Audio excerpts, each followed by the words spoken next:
Kajian pada pagi hari ini akan disampaikan oleh Ustadz Abdul Wahid Said. Alhamdulillah beliau telah hadir di tengah-tengah kita.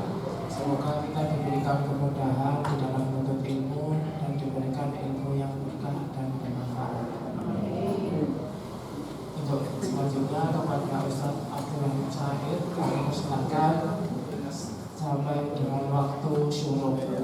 Terima kasih. Assalamualaikum warahmatullahi wabarakatuh.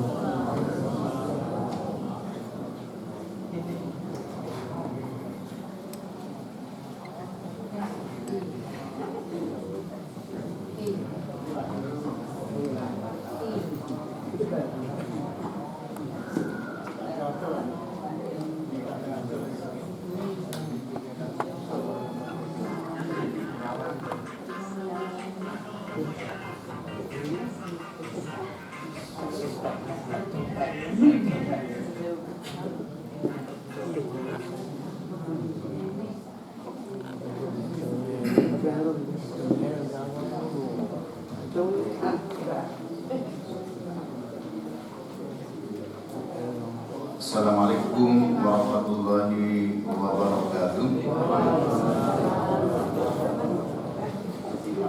Alhamdulillahilladzi hadana li hadza wa ma kunna linahtadiya laula an hadanallah.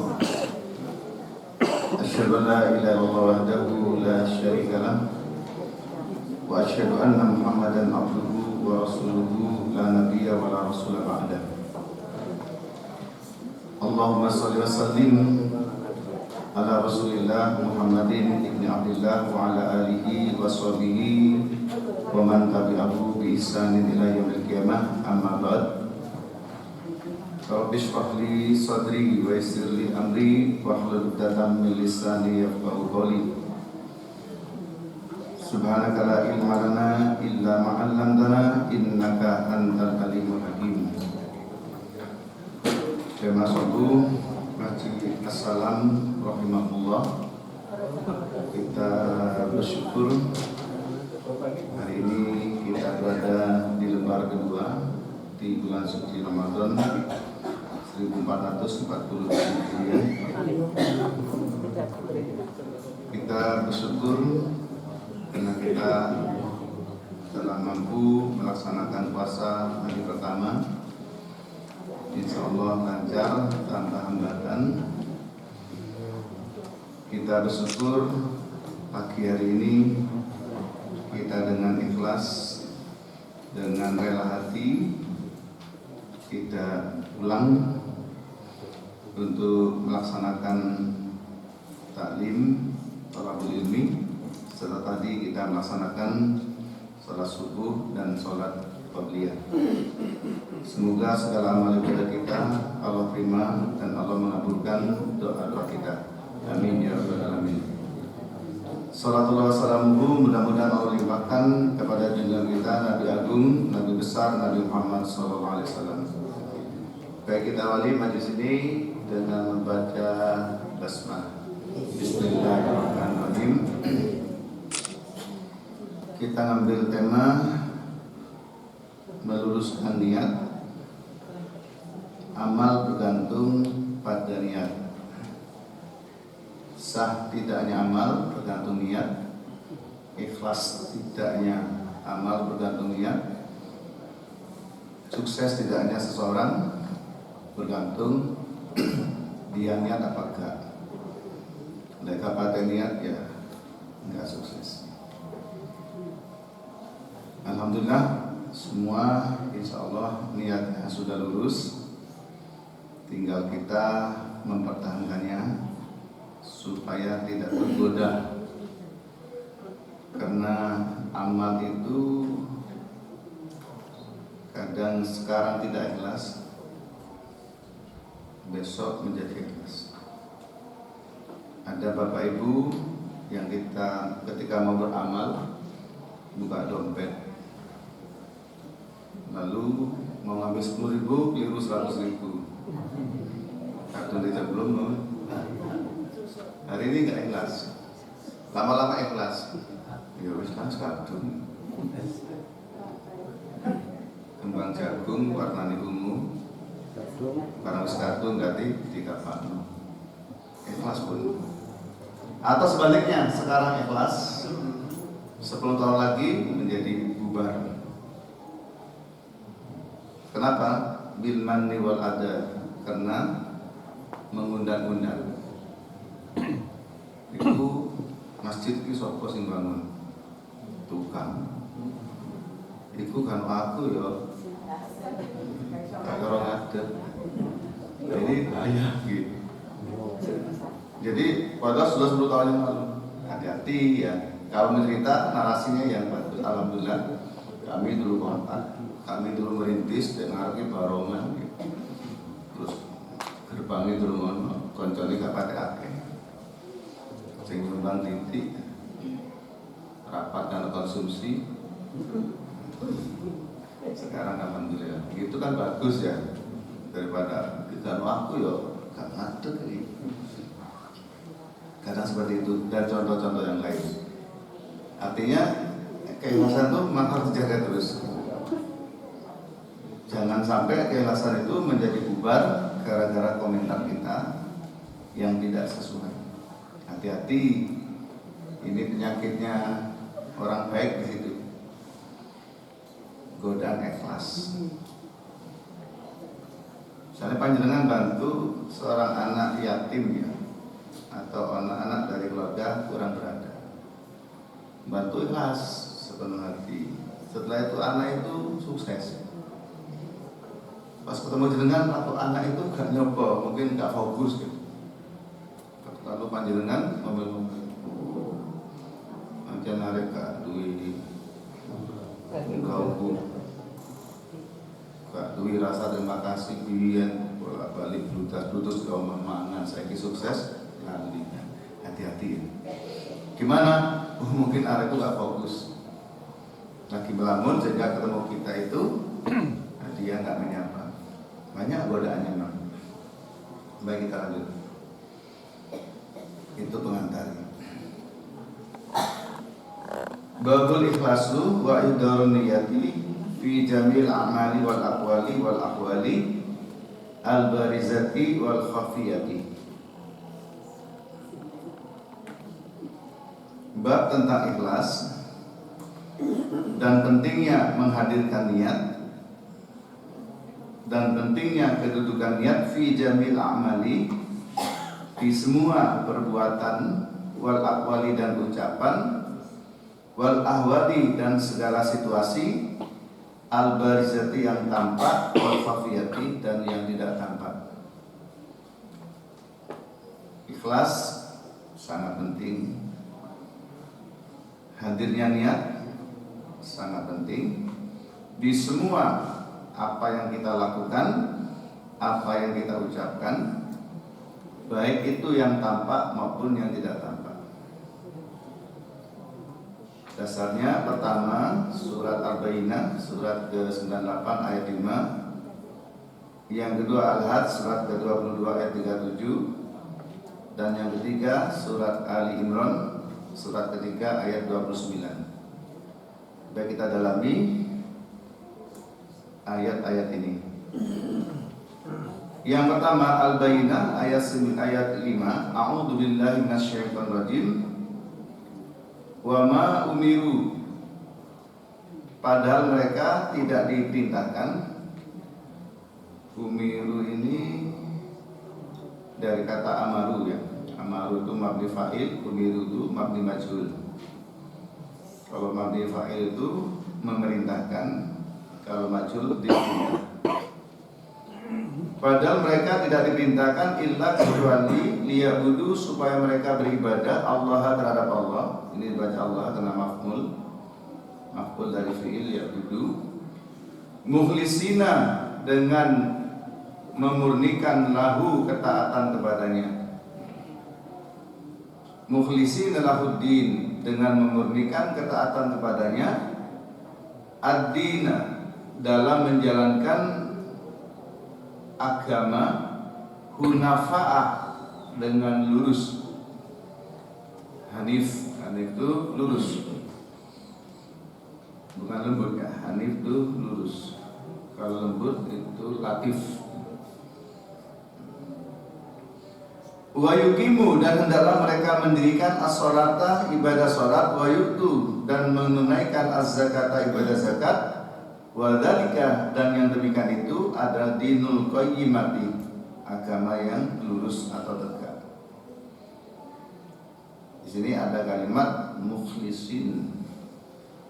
Mukhlisin itu dari kata akhlasa, yukhlisu ikhlason, fa huwa mukhlisun. Kedewasan af'ala yufilu if'alan. Jadi kita diperintahkan kepada Allah dengan ikhlas. Nah, tingkat keikhlasan kita ini ya bermacam-macam gitu. Ada ikhlas yang terkait dengan orang lain ya. Itu ada riya kan. Kalau ada orang lain ibadahnya semangat, kalau nggak ada tidak semangat. Kalau ada calon mertua satu ini manjing ke wudu. Ini terkait dengan orang lain. Ada juga ikhlas itu kerelaan dan keterpaksaan. Seperti kita sering mengalami itu ya. Sholat itu wajib. Sholat subuh itu wajib. Karena wajib kita terpaksa melakukannya. Seandainya gak wajib aku gak lakukan ini. Sehingga melakukannya itu wahum kusala, dalam keadaan malas. Maka sholatnya itu sebatas menggugurkan kewajiban karena tidak ikhlas. Nah ini sangat berpengaruh kepada kualitas. Kalau ikhlas tuh ya enak melakukan itu ya karep ya. Jadi kalau gak ikhlas tuh ya gak karep. Ibu-ibu, bapaknya, suaminya minta kopi. Kalau ikhlas melakukannya itu dengan baik, merasa diberi kesempatan untuk mendapat pahala dengan cara melayani, membuatkan kopi suami. Kalau nggak ikhlas, ngantuk-ngantuk terus kopi, opa kopi, buka kopi, mari terawih kopi, sahur kopi. Karena nggak ikhlas, ya ngetek ke kompor cincin, ya kompor rusak. Dia mau gelas tuh mesti aduannya tuh lain. Suaminya berungu, maka rasa kopinya juga lain. Kopi ikhlas tulus dengan kopi ngerundul itu siji. Karena gak ikhlas ngerundul, akhirnya trouble. Kata jebuk gula keliru kuliah. Bujuni dibiayai. Ini contoh sederhana, kayaknya kadang-kadang yang terjadi ya. Ya terhadap siapapun atau sebaliknya, suaminya, Mas kan biji entek, biji gak ngerti situasi, entek pas ngantuk. Termasuk melayani, menyayangi anak kita. Kadang anaknya tuh rewel. Kalau nggak ikhlas, ya nggak berpahala. Bahkan di beberapa tempat karena nggak ikhlas, anak itu dijiwit ketika dia minta sesuatu yang kita tidak bisa melakukannya karena males, merasa ngerepoti. Ternyata ikhlas itu sangat penting untuk menciptakan keharmonisan. Kita lihat tafsirnya bagaimana. Wama umiru, dan tidak diperintahkan visa iris syara'i, di dalam semua perintah syariat, illa kecuali liya'budu, agar mereka beribadah Allah kepada Allah wahdahu, semata-mata kepada Allah, tidak ada musyrik. Qasidina, mereka itu bermaksud biibadatin, dengan ibadahnya, wajahu, bermaksud untuk meraih, mencapai ridha Allah Subhanahu wa ta'ala. Yang kita cari itu ridha Allah. Kalau Allah ridha, ya sudah, semua menjadi beres. ma'ilina anisyirki ilal imani. Orang ikhlas itu akan meninggalkan, berpaling dari kemusyrikan menuju keimanan. Wa yuqimu, dan hendaklah mereka itu mendirikan as-sholata, ibadah salat, wa yu'addu, dan mereka memenuhi, melaksanakan, menunaikan az-zakata, ibadah zakat. Wa dzalika, yang demikian itu, huwa adalah dia, dinul istiqomati, agama yang istiqomah, wa huwa tidak lain agama tersebut adalah al-islamu, agama Islam.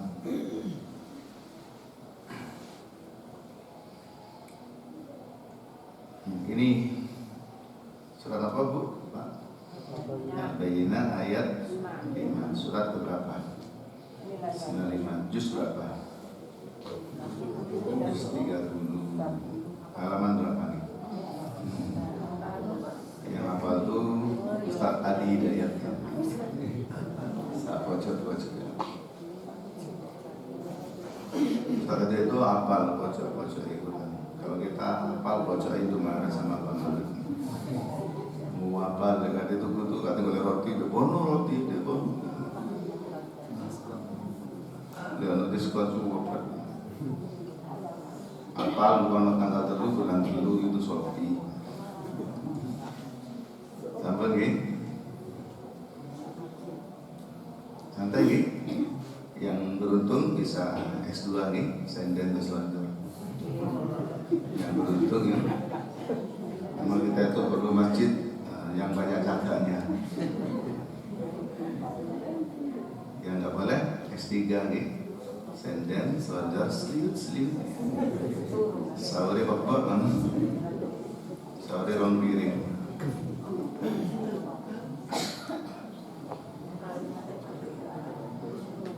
Kita ini lama gak ketemu, 1 tahun ini. 1 tahun, temunya tahun ini.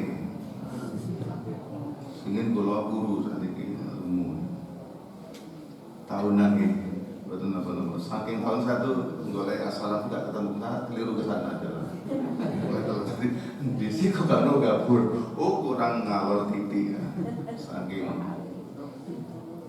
terakhir ketika itu sama ini Pak Wawali ya.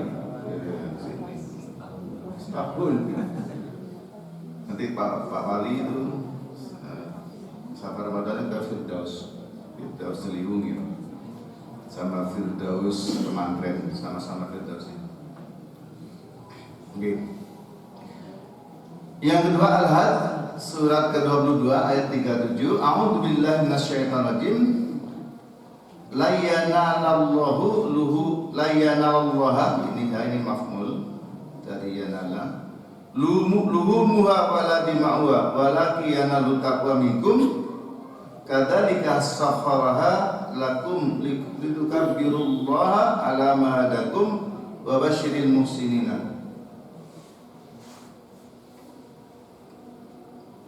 Tidak akan sampai ya, kepada Allah luhumuha, daging kurban itu, atau di sini ayat ini sebelumnya itu menerangkan daging kurban yang berupa unta.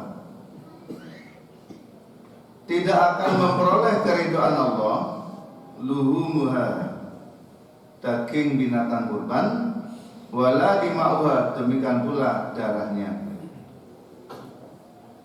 Jadi daging atau binatang yang gemuk, darahnya yang banyak mengalir pada saat dibeleh, itu tidak akan membuat orang yang berkorban itu memperoleh ridho, meraih ridho Allah. Walakin, akan tetapi, yanalu, yang akan dapat mengantarkan seseorang untuk mendapat ridho Allah Subhanahu wa taala adalah at-taqwa minkum, ketakwaan dari kalian. Jadi dari takwa itu muncul kesadaran untuk melakukan kebaikan, termasuk berkorban.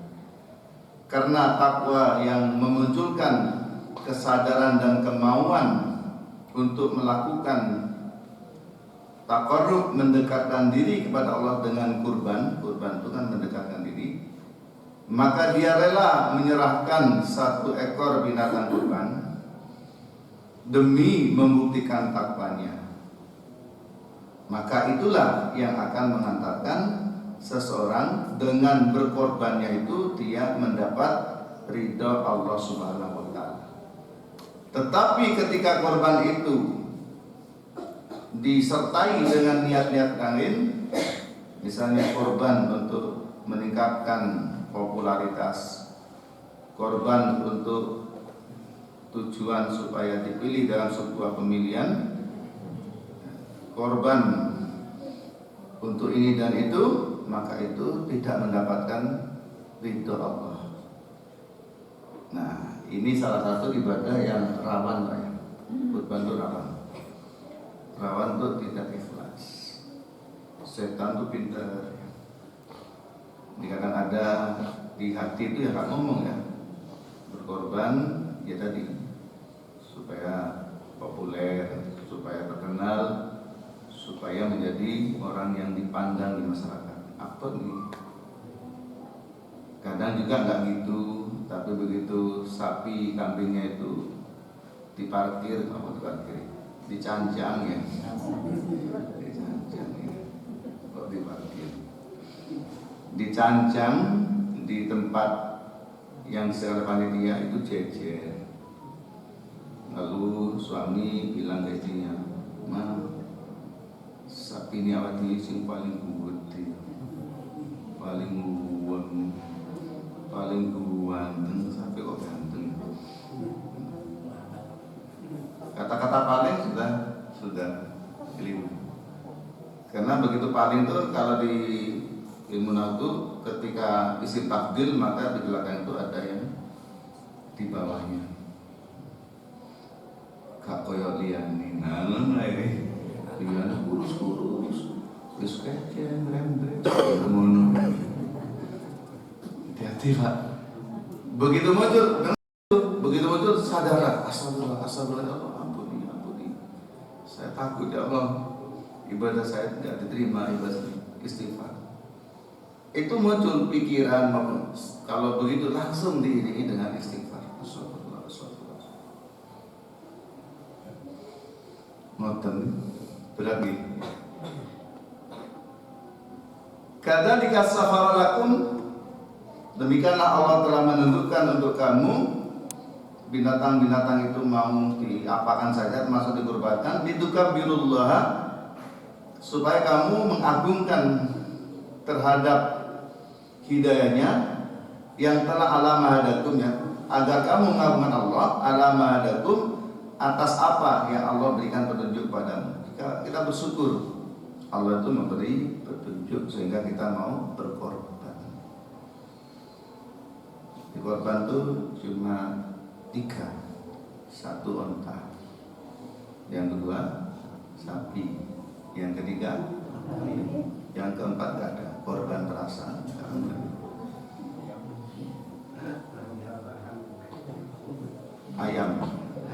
Ayam senilai 3 juta tetap gak iso pemanen dognya.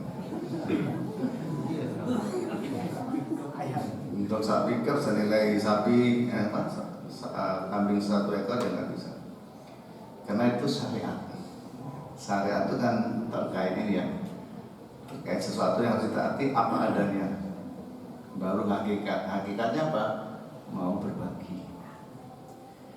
Wa basyiril muslimina, dan berilah kabar gembira al muslimina kepada orang-orang yang berbuat baik, bahwa orang berbuat baik itu, kata Allah, hal jazaul ihsani illal ihsanu, tidak ada balasan bagi kebaikan kecuali balasannya juga akan kebaikan. Sing apik akan dibalas dengan sesuatu yang apik. Kabarkan, kalau nggak dibalas di dunia nanti dibalas di akhirat. Kalau nggak untuk kita, mungkin untuk anak kita. Maka sesungguhnya kebaikan yang kita lakukan itu adalah investasi yang suatu saat itu akan kita petik buahnya. Sampun 2. Lihat tafsirnya.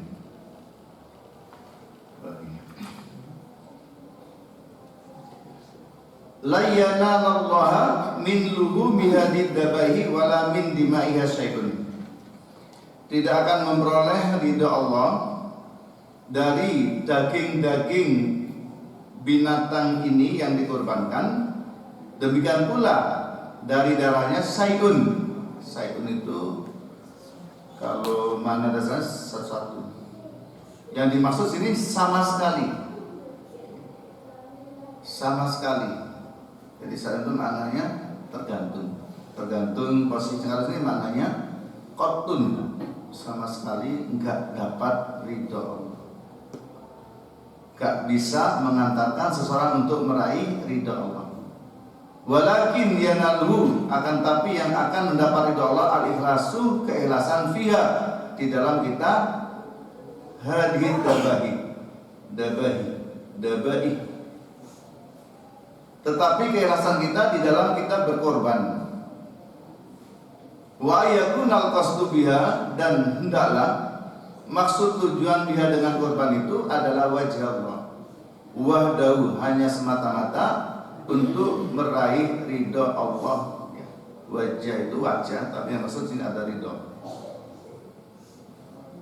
Kadalika, demikian itu, dallalaha lakum ayyuhal mutaqarrabun. Jadi yang demikian itu Allah telah menundukkan binatang-binatang itu supaya bisa disembelih dan kita bisa mengagungkan pada Allah. Wa tashkuru lahu ala ma hadakum, dan bersyukur karena Allah telah memberi hidayah minal haqqi, berupa kebenaran. Wa basyir ayyuhan nabiyyu, kabarkan dengan kabar gembira wahai Muhammad al-muhsinina, terhadap orang-orang yang berbuat baik dengan cara apa? Bi ibadatillahi wahda, dengan beribadah kepada Allah semata. Wal muhsinina ila khalqihi, dan orang-orang yang melakukan kebaikan ila khalqihi, terhadap sesama makhluk, bi kulli khairin, dengan setiap kebaikan, wa falahin, dan keberuntungan. Di sini disampaikan muhsin itu ada dua. Muhsin kepada Allah. Muhsin itu orangnya, kalau sifatnya namanya ihsan. Ihsan kepada Allah dengan cara ibadah ikhlas. Ihsan kepada khalqin, kepada sesama, dengan melakukan apa saja yang membuat orang itu bahagia, sentosa, membuat orang itu keluar dari persoalan. Dikabar dengan apa? Diberi kabar gembira apa? Bikulli khairin, bahwa masing-masing akan mendapatkan kebaikan, wa falahin, dan keberuntungan. Masih ada. Ini saya siapkan untuk durasi 2 jam. Kuat-kuatan bisa. Setelah para bunyi. Para numpuk sampai piring malik-malik. Yang ketiga, Al-Imran ayat 29. A'udzu billahi minasyaitonir rajim. Kul in tufu, katakan, in, jika, tufu, kalian menyembunyikan ma, sesuatu, fi sudurikum, yang ada di hatimu. Atas baliknya, audubduhu, engkau menampakkan sesuatu yang ada di sudur atau hati ini, ya'lamullah, Allah pasti mengetahuinya. Wa ya'lamu, dan Allah mengetahui ma, sesuatu fis samawati, yang ada di langit, wa ma, dan sesuatu fil ardi, yang ada di bumi. Wallahu ala kulli syai'in qadir, dan Allah atas segala sesuatu qadirun, maha kuasa. Langsung tafsirnya. Kul, katakan ayyuhan nabi, wahai Muhammad, lil mu'minina, kepada orang-orang yang beriman. In taktumu, jika kalian menyembunyikan, ma, sesuatu, istaqarrah, yang bersemayam fi qulubikum, di dalam hati kalian, ya, mamalatul kafirina wa nasratihim, yaitu cenderung untuk membela orang-orang kafir, au tadharu am tadharu, atau kalian menampakkan, la yakhaf 'ala Allah min syai'in, tidak satu pun bagi Allah itu yang sama. Jadi kalau kita ada niat jahat, kalau ini konteksnya memang konteks di saat transisi ya, sehingga iman orang Islam tuh ada yang sudah kuat, ada yang belum. Yang tidak kuat tuh ketika itu masih condong untuk membantu orang-orang kafir secara diam-diam. Tanda kutip itu ada simpati dan empati kepada orang-orang kafir, tapi disimpan di hati. Allah tahu. Apalagi ditambahkan lebih tahu. Fa inna ilmahu, karena sesungguhnya ilmu Allah muhitun, meliputi buku 5 terhadap segala sesuatu, fis samawati yang ada di langit, wa ma dan sesuatu fil ardi yang ada di bumi. Walahu dan bagi Allah al-qudratu kekuasaan, at-tamatu yang sempurna, ala kulli syai'in terhadap segala sesuatu. Ilmunya Allah itu luas. Langit bumi Allah tahu, isi pojok semua, bahkan yang ada di dalam tanah itu Allah ada cacing. Ada cacing di laut itu, ada ubur-ubur. Ubur-ubur iwak lili aja tidur li ngajian.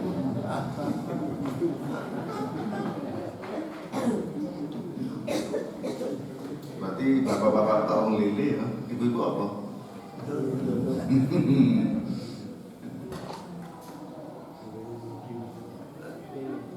Ibu saya itu Madura ya, istri saya itu Jawa. Kalau pas pulang ke Pondok itu, ibu saya itu bilang ke saya, mangan anduk. Aduh, aku kan mangan anduk mas. Mangan anduk. Aduh, ibu kan mangan anduk ya. Mangan anduk. Mangan anduk. Mantu ini kan mangan anduk. Spasi itu penting. Kalau saya salah paham,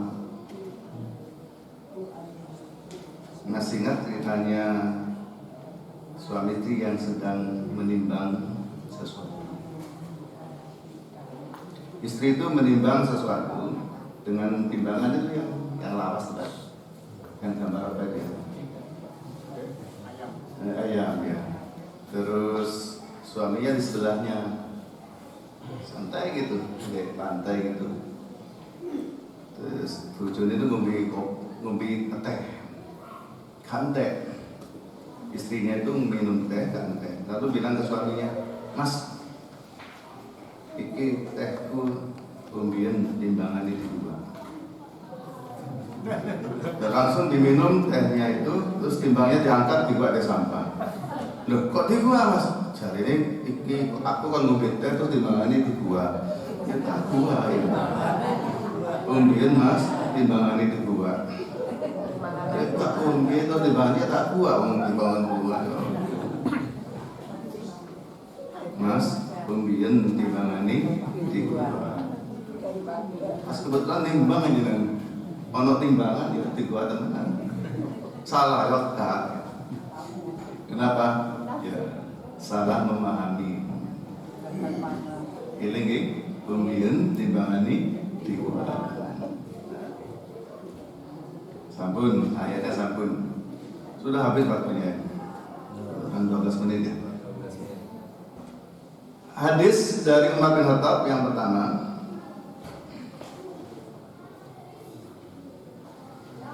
Langsung ke matanya ini. Innamal a'malu binniyati, sesungguhnya semua amal binniyati bergantung pada niatnya. Wa innama dan segat wa innama likulli imri'in, innama ini litaksir. Litaksir itu hanyalah. Jadi inna sama ma kalau digabung itu litaksir. Membatasi. Sesungguhnya bagi setiap orang manawa dia akan memperoleh sesuatu sesuai dengan niatnya. Bapak Ibu kesini itu akan mendapat sesuatu sesuai dengan niatnya. Niat taqarrub ya dapat. Niat thalabul ilmi dapat. Niat silaturahim dapat. Faman kanat hijratuhu, barang siapa yang hijrahnya ilallahi wa rasulihi, karena Allah dan Rasulnya, fahijratuhu ilallahi wa rasulihi, maka hijrahnya itu akan dinilai, ya, dinilai untuk memperoleh ridha Allah dan untuk menegakkan agama Rasulnya. Akan tetapi wa man kanat hijratuhu lidunya yusibuha, apabila hijrahnya itu untuk memperoleh dunia yang ingin ia raihnya, awim ro'atin yang kahwa, atau ingin memperoleh seorang wanita yang akan dinikahinya, fa hijratuhu, maka hijrahnya ila ma hajara ilaihi, sesuai dengan niat yang ia tanamkan di hati, yaitu ingin memperoleh keuntungan dunia atau ingin mendapat jodoh berupa pasangan. Lihat salahnya ini. Saya ambil dari kitab Nuzhatul Muttaqin yang disusun oleh Syekh Mustafa Said.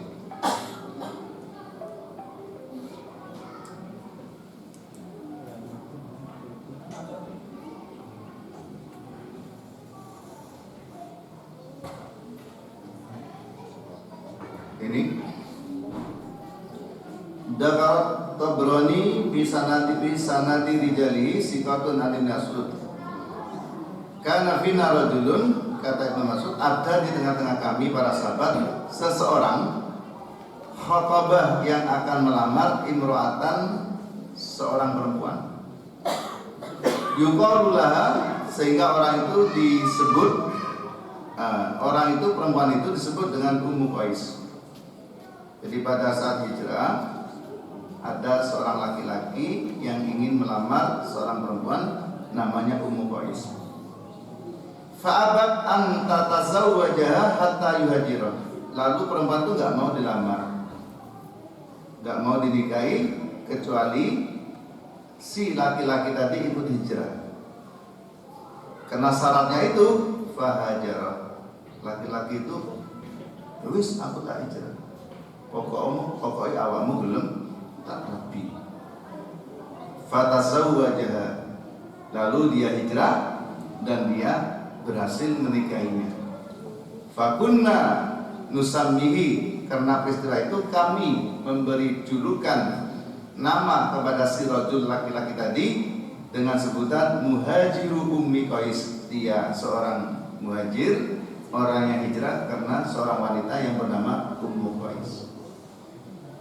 Ini namanya sababul wurud. Jadi dia hijrahnya bukan karena Allah dan Rasulnya, tetapi ya karena ini tadi awim muraqatin, karena seorang wanita yang bernama Ummu Qais yang kawa yang akan dinikahi. Jadi itu ceritanya. Ittafaqal ulama ala anna niyata fil amali la budda minha. Ulama bersepakat bahwa niat itu dalam sebuah amal tidak boleh tidak harus ada.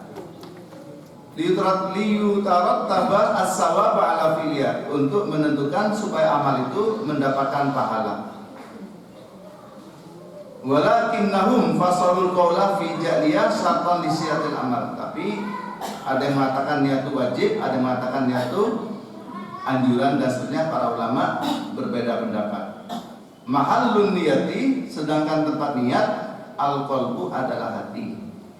Wala yustaratu, dan tidak disyaratkan, tidak diharuskan at-talaffudu untuk melafazkan biha dengan niat itu. Di puasa itu niat, di malam niat. Tempatnya di hati. Dan tidak perlu dilafazkan dengan nawaitu dan seterusnya.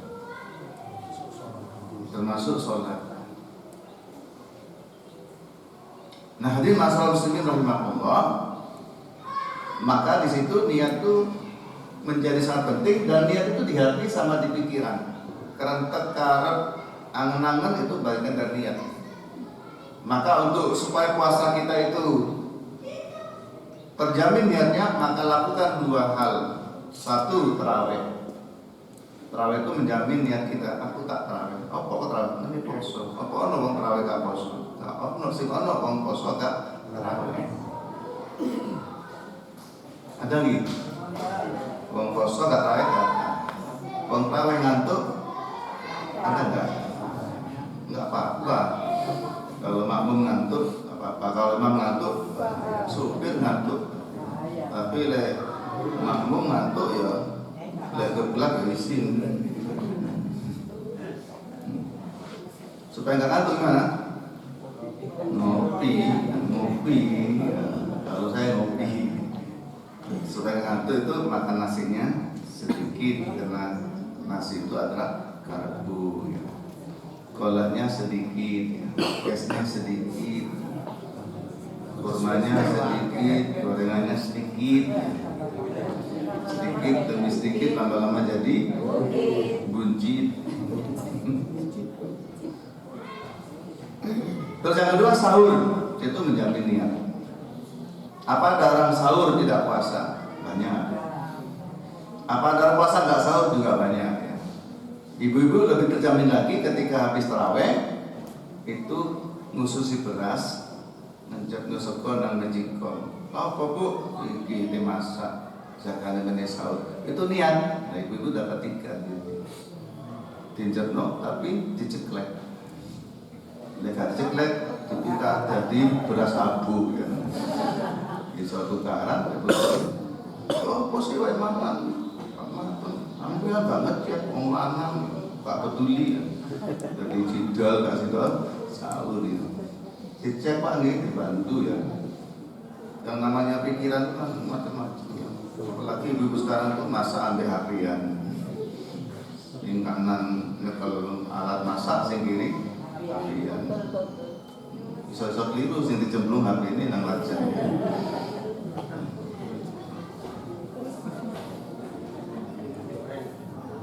Al-ikhlasu lillahi ta'ala fil amali syartun min suruti qabulihi. Ikhlas karena Allah Subhanahu wa taala dalam amal menjadi syarat dari diterimanya amal itu. Fa innallaha karena sesungguhnya Allah la yaqbalu Allah tidak akan terima minal amali dari amal illa ma kecuali sesuatu amal kana yang adalah amal itu khalisan ikhlas murni liwajhil karimi untuk mengharap ridha Allah yang mulia. Sampun intisarinya saya bacakan. Para ulama sepakat bahwa kedudukan niat dalam amal ibadah adalah penentu bagi amal tersebut berpahala atau tidak. Yang kedua, bahkan mazhab Syafi'i memposisikannya sebagai syarat sahnya suatu ibadah seperti wudhu dan sholat. Niat yang ikhlas menjadi penentu diterimanya semua amal ibadah karena Allah tidak akan menerima suatu amal kecuali amal yang dilakukan mukhlisan secara ikhlas liwajhil karim untuk mencari ridho Allah yang mulia.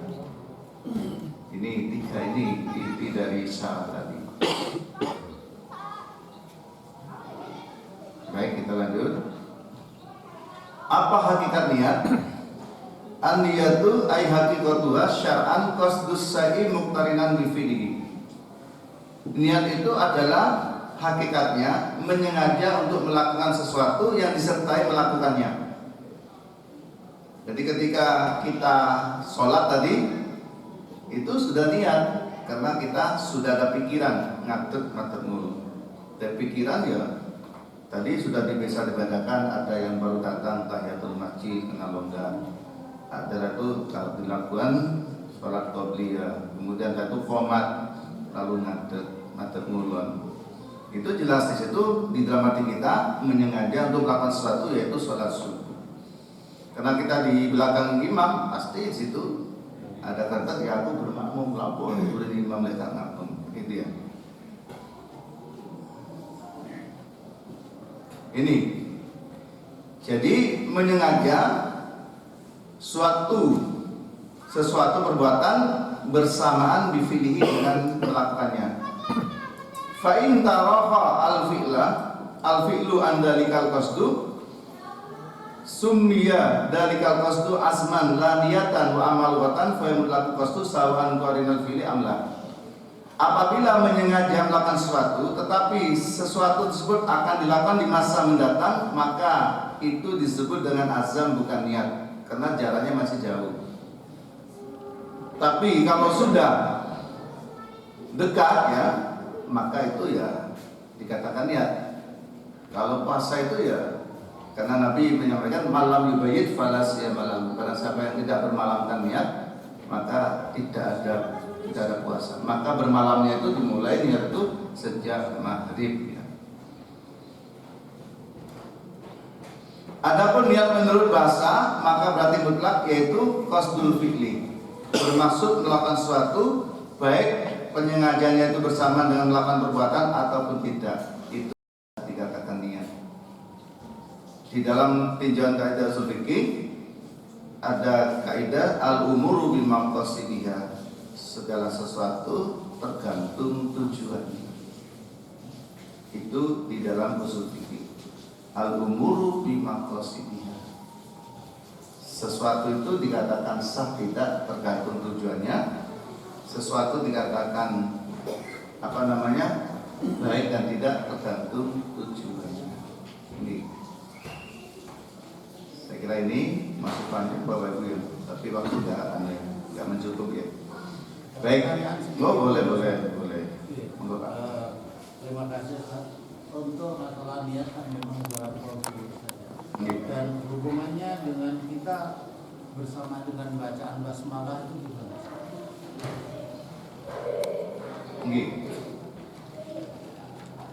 Jadi niat itu pekerjaan hati. Terus basmalah setiap niat, setiap perbuatan gitu. Itu hal lain tapi ada kaitannya. Kenapa hal lain? Karena Nabi menyampaikan kullu amrin bibadin la yudau bi bismillahi fa huwa aqta. Setiap perbuatan yang memiliki tujuan baik tapi tidak diawali dengan basmalah, maka perbuatan itu menjadi putus, artinya tidak berkah. Maka di situ ketika kita sudah niat melakukan sebuah kebaikan, sempurnakan dengan membaca basmalah. Yang kedua, basmalah itu hanya digunakan untuk melakukan kebaikan. Kata nyolong bismillah. Itu ya rindu, atau bismillah aku tak nyusul pacarku, ini juga tidak perlu bismillah. Nah, sudah ada kemungkinan berbuat maksiat, minimal nyentuh ya. Nah, jadi dua-duanya penting. Maka niat itu ada dua makna. Niat itu satu dalam konteks ibadah menjadi syarat sahnya ibadah. Kalau nggak ada niat nggak sah. Yang kedua konteks keikhlasan. Ikhlas tidaknya itu bergantung pada niatnya. Itu. Tapi orang Jawa nambah yang ketiga, konteks kesuksesan. Niatmu rapor ini, belajar, ini bukti ini, wajan gak pada niat. Jadi itu penting. Kata-kata gak pada niat. Belajar si niat, artinya ya sungguh-sungguh mujahadah. Jok lali niati nang Malang itu adalah untuk kuliah, bukan untuk keluyuran sampai bengi-bengi, sampai duit jalur transfer. Dan gak niat. Kata-kata itu penting. Sing niat anjane gak niat itu menjadi pemicu semangat kita ya, supaya kita tidak lupa juga. Oke Pak, betul nggih? Jadi sama-sama penting. Baik, sampai di sini Bapak Ibu sekalian. Mudah-mudahan menjadi ilmu yang bermanfaat. Mudah-mudahan Allah memberi petunjuk kepada kita sehingga kita senantiasa ikhlas di dalam melakukan apapun kebaikan yang kita lakukan. Mohon maaf jika ada hal yang kurang berkenan. Ila liqa fi amanillah. Assalamualaikum warahmatullahi wabarakatuh. Subhanallahumma wa bihamdika asyhadu an la